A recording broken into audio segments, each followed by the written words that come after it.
All right, so thank you for that introduction. So I am Robert Quimby. I'm with San Diego State University, where I'm in the Department of Astronomy, and I am also the director of the Mount Lungren Observatory. And I study supernova for my research. So I want to tell you a little about that today. So many of you may know that supernovae are exploding stars, but some of you may not know that there are actually different types of supernova. So I wanted to start by explaining that. So the most common type of supernova that is out there is the explosion of massive stars. And this occurs when these stars run out of fuel in their cores. So fuel for a star is gas like hydrogen. And stars operate by taking light elements like hydrogen and making heavier elements like helium through nuclear fusion. So they combine different atoms and the nuclei of the atoms and produce heavier elements. And in the process, they produce a lot of energy. And this energy heats up the core, keeps it hot. And this is important because that adds pressure, which keeps the star supported. So gravity is pulling in on the star, trying to collapse it down. And we have pressure produced through the nuclear reactions on the inside, which is pressing out. And that keeps the star stable. So over time, the stars are burning this helium in the core and making heavier elements, making helium. And once they've exhausted all the hydrogen in the core and they got a big helium ball, well, they got to do something with that helium. So what they do is the gravity starts to win and it pulls in on them and it ignites the helium, and you start burning helium to make carbon and oxygen. And then this process continues. You take the carbon and oxygen, you burn that into heavier elements, neon, magnesium, silicon, all the way up to iron. But iron, it turns out, is very energetically stable, and you can't produce energy through nuclear processes with iron. If you try and fuse it together, it takes energy. If you try and break it apart through fission, it also takes energy. So once you get a big ball of iron in your core of a star, there's nothing it can do. And so it loses the ability to generate that heat, to create the pressure to counter gravity's force, and so gravity wins. The core collapses, and it forms actually a neutron star or a black hole, and then the outer layers get blown off, and that's the supernova we observe. It's the star blowing apart. So this only happens in the most massive stars. You got to be something like at least 8 times the mass of the sun. It could be 10 or 20 or 30 times, but only in the most massive stars will this happen. It's not going to happen in our sun. Our sun is not going to form a supernova. What happens in the sun is that it gets to that stage when it's got the carbon and oxygen in its core, and it just doesn't have enough mass to press in on that to cause it to ignite. So you end up with just a big ball of carbon and oxygen. And that's it. So that ball of carbon and oxygen we call a white dwarf star. And that's what the sun's going to do when it's done with its lifetime. It'll just make a nice little white dwarf. And it's a very stable object. It'll just sit there for billions of years and cool down. But if our star had a companion, so if there was another star that was close to the sun, when it formed a white dwarf, it could steal some material from that other star and add mass. And by doing this, you can get enough mass that you can get gravity's pull to crush in just enough that you can ignite the carbon and oxygen. Interesting thing though, it doesn't do this subtly. What actually happens is you get a thermonuclear runaway in the star. So if you have that carbon and oxygen white dwarf and you ignite it, it burns all that carbon and oxygen very quickly in an explosion. And that explosion completely obliterates the star. There's no black hole formed, no neutron star, just everything is blown apart. You get a really bright supernova through this process. So this is what I'm doing as a researcher. I'm trying to understand these supernova in more detail, what is actually happening, and also what can we do with them? How can we use them? So I'm showing you something here on this slide, and actually on my title slide, which is maybe a little misleading. So you might think that I just go out and look for something that looks like this, where you have a white dwarf here with a star there, and I wait for it to explode. But actually, I'm gonna be honest with you, this picture here is totally fake. This is an artist's rendition of what a supernova might look like before it goes off. Right? It's a painting. It's not real. Same thing with my title slide here. This picture here. That's not a supernova. That's a painting as well, right? When we're actually taking data, we get an image like this right here. This here is an image. This is a real image down here. It's a beautiful galaxy you see here, billions of stars there. And this one right here, that's a supernova. That star has just exploded. And this is actually one of the best pictures ever taken of a supernova. And you can see it's just a point of light. I can't see what just exploded. I just see that there's a point of light that wasn't there before. Same thing over here. This is a real image of a nice pretty galaxy, and right there, the arrow handily aligned, you can see there's a point of light there, and that's a supernova. Right. So how do I know that this is a supernova, but this over here is not a supernova? And how do I know that this is a core collapse supernova and this one over here is a thermonuclear supernova? Right. That's the challenge that I'm faced with as an astronomer. And one of the tools that we have to do this, all we just get the light, right? That's kind of the definition of astronomy, is that we're studying things that are too far away for us to actually go to. So I can't, touch it. I can't take a ruler out and measure it. It's too far away for that. I can't smell it. I can't even really see what it looks like. I can't tell what the shape of it is. I just get a little bit of light from it. And just based on the little bit of light, I have to find these grand conclusions about, hey, that's a massive star that exploded, or that's a thermonuclear runaway of a white dwarf. The kind of main trick that we use to figure this out is we use spectroscopy.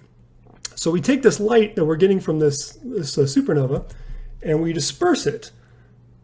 So hopefully you've done something like this before with a prism. You can take a prism, you can get sunlight, shine it through the prism, and you get a rainbow out on the other side. And a rainbow is a spectrum. It is showing you, as a function of wavelength, how much energy you're getting at each wavelength. Right? So if you do this for sunlight, you see that you get all the colors of the rainbow. Right? That white light you're getting from the sun actually has all these different wavelengths mixed in it. When it's all mixed together, it looks white, but you can spread it apart and see that there is, a violet light, and there's yellow, and there's orange and red. Everything's in there.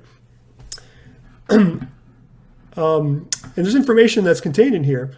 But what I want to tell you now is that there's actually something you may not have done. So you may have done this with a prism. I hope you have. If you haven't, go get a prism. It's fun. But you probably haven't had a prism look at the light from a source that's not as bright and hot as the sun. Maybe something like the gas in the room around you. Right? So all the gas around you is actually emitting light too. Some of it is this continuum emission, very tiny bit, but most of the light that's being emitted by the gas around you in the room around you is actually emitted through a different process, and you only get certain wavelengths of light that show energy. So if you look at this spectrum here, this looks very different than this wavelength, this continuum spectrum here.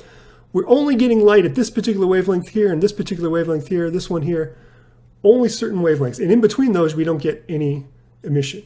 The reason for this is because the gas around you, the molecules and the atoms and ions in the air are part of our universe, which is a quantum universe. We have quantized states, which means there are certain energy levels that are allowed and certain energy levels that are not allowed.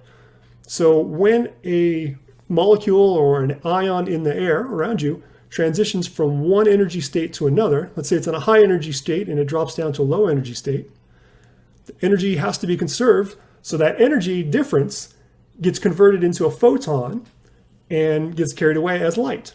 But it's a photon at that specific energy, which means at a specific wavelength, specific color, if you will. So only certain colors or certain wavelengths can be emitted by a cloud of gas through this process. And this is very important because if I look at this kind of barcode here, I can tell you, hey, I know that pattern. That's hydrogen. So different ions produce different patterns in their spectra. So by looking at these lines in the spectrum, I can say that's hydrogen or that's helium or it's oxygen. I can tell what the gas is made of without ever touching it or smelling it or tasting it. I can just look at the light from it and tell you what it is. And this works even if it's really far away from me. So galaxies far, far away, supernova far, far away, I can look at the light and figure out what it's made from.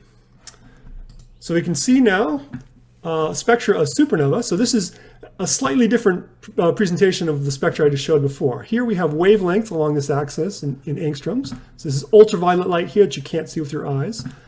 Infrared light over here you can't see with your eyes again.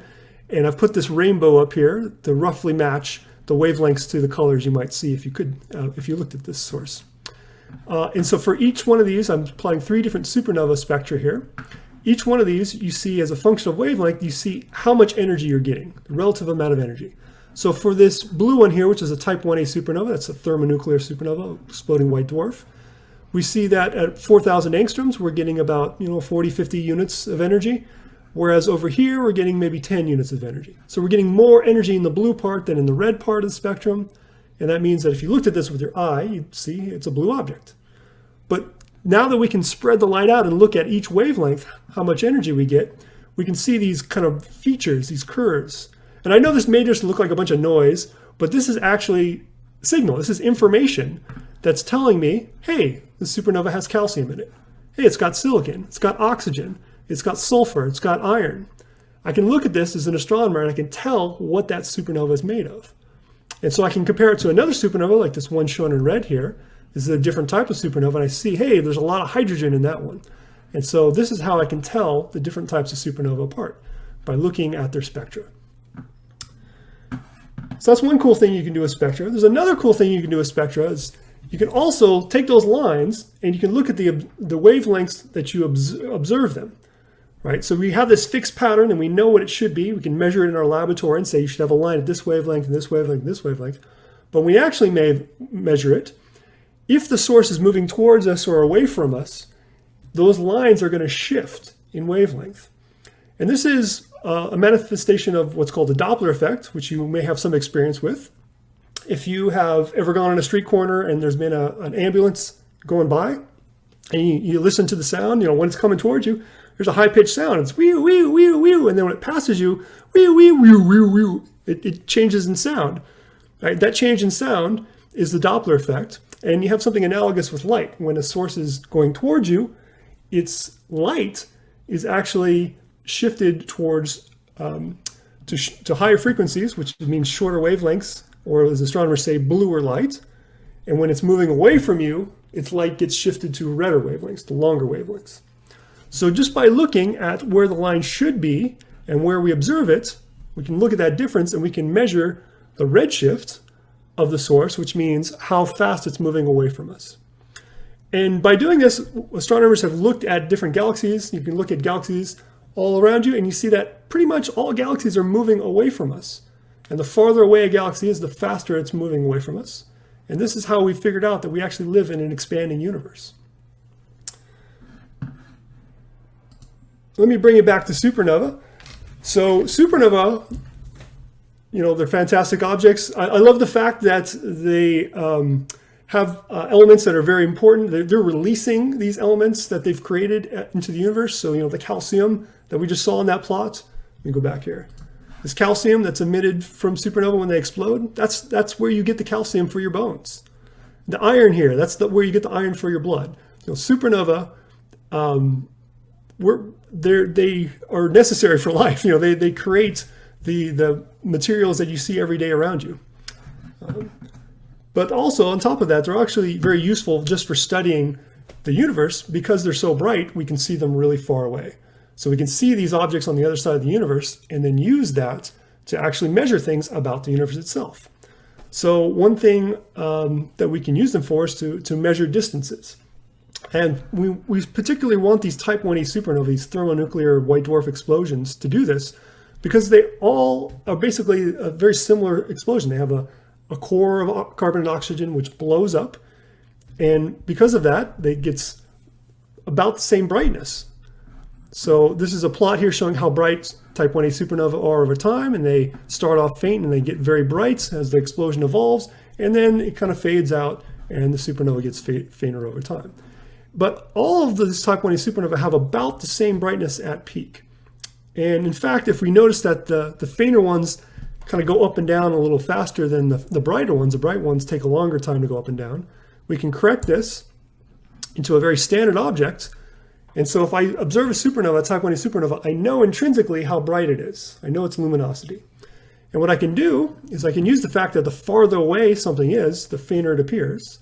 There's a nice mathematical relationship for this. If you double the distance to an object, you reduce its brightness by 1/4. So it's the inverse square law. And so by knowing how bright the supernova is intrinsically and observing how bright it is, I can figure out its distance. All right. And since light travels at a finite speed, things that are farther away, actually, it takes light longer to reach us. So when you see them, you're actually looking a little bit back in time. So if you look at supernova at different distances, you can actually look farther and farther back in time. And if you measure their redshift, how fast they're moving away from us, you can actually map out the expansion history of the universe.